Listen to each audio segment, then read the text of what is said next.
Hey, to all the real estate professionals out there, I want to let you know the Buyer's Mind is sponsored by Homebridge Financial. Homebridge loan officers are experts in new home financing, and they bring sales ideas and strategies and market intelligence and programs that will help sell homes. To learn more about that, go to builder.homebridge.com.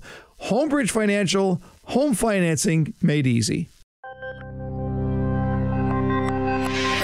You know, sales can be a scary business.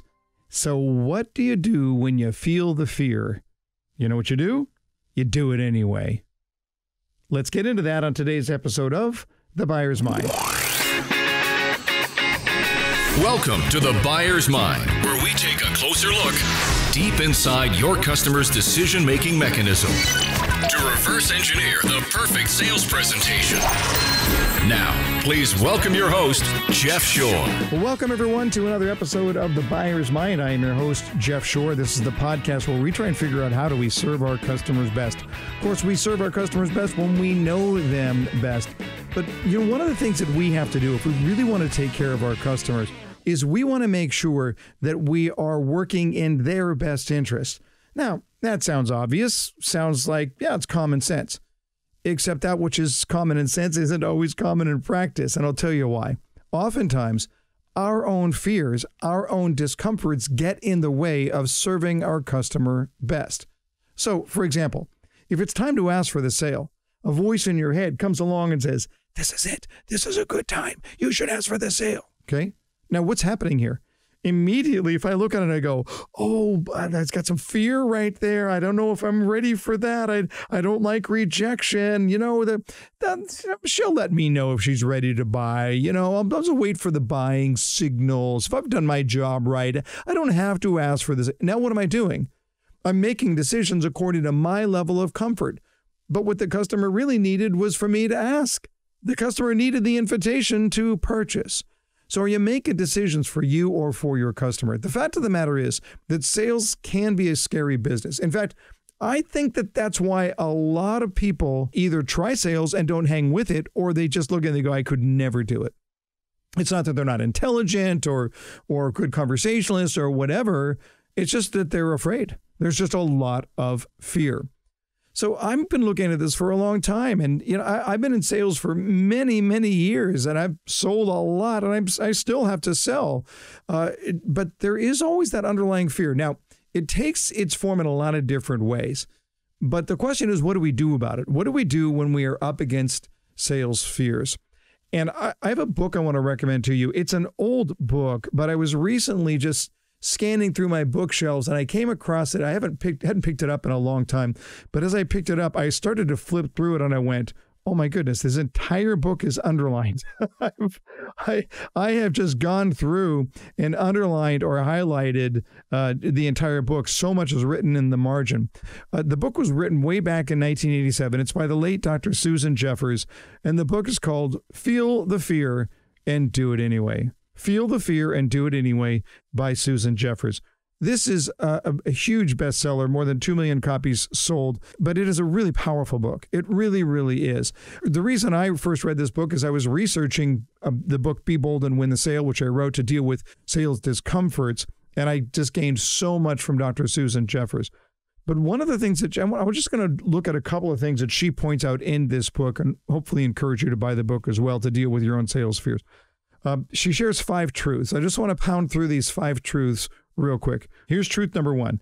The fear will never go away as long as I continue to grow. As long as I continue to grow. I think what Dr. Jeffers is saying is that there's only one method that we can think of to eliminate discomfort and fear, and that's to stop growing. The fact of the matter is that if you're going to grow, it's uncomfortable. All growth is uncomfortable. The only way to eliminate that discomfort, to eliminate that fear, is to stop growing. And that's not going to happen. Not for you. You're a professional. So I would say on quite the opposite, and this is what Dr. Susan Jeffers writes, when I am no longer afraid, what then? If you're no longer afraid, it means you are no longer growing. So let's just assume that that fear that swells up, it's a part of our growth process. Here's number 2, truth number 2. The only way to get rid of the fear of doing something is to go out and do it. Now, this is the idea. When we're thinking about the fear of the fear is worse than whatever it is that we're actually thinking about doing. So we think a lot about that fear. We think a lot about that discomfort. Then we actually go out and do it. Guess what? It's not nearly as bad as we think it was. It's the fear of the fear that's problematic. So if you can learn to embrace that fear and do it anyway, you're going to overcome that. Here's truth number 3. The only way to feel better about myself is to go out and doing it. So now this is an extension of truth number 2, that the only way to get rid of the fear of doing something is to go out and do it. But this one says the only way to feel better about myself is to go out and do it. You see, the problem that we have here is that if we feel the fear and yield to that fear, if we give in, how will we feel about ourselves, about our self-confidence, about the way that we are living our lives? In other words, there's a price to be paid when you give in to your desire for fear. Truth number 4, not only am I going to experience fear whenever I'm on unfamiliar territory, but so is everyone else. I think oftentimes we feel the fear and we think it's probably just me. It's such a relief when we realize that we're not alone in this, that the fears that we feel, everybody else fears. It's called being human. Fear is a natural human reaction. So don't feel like you're all on your own on this one.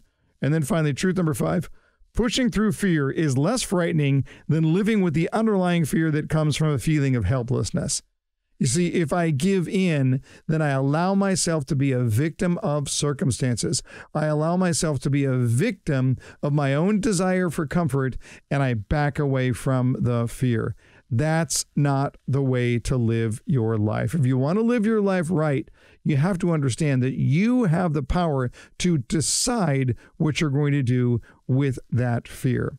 Now, look, it would be wise for you, in my opinion, to think through your sales presentation and ask yourself, what are those moments when I feel fear, when I feel discomfort? The more honest we are with ourselves, the more we can prepare for those in advance. And then when they pop up, we can lean into them. That's why I wrote Be Bold and Win the Sale, because I want salespeople to recognize that that moment of discomfort, that moment of fear is actually an opportunity. We live our best lives on the other side of fear, on the other side of discomfort. So when we look at that fear, when we look at that obstacle, we recognize that if we lean in and lean in and lean in, pretty soon we lean in so much that we burst through to the other side. That is when we're able to go out and change the world.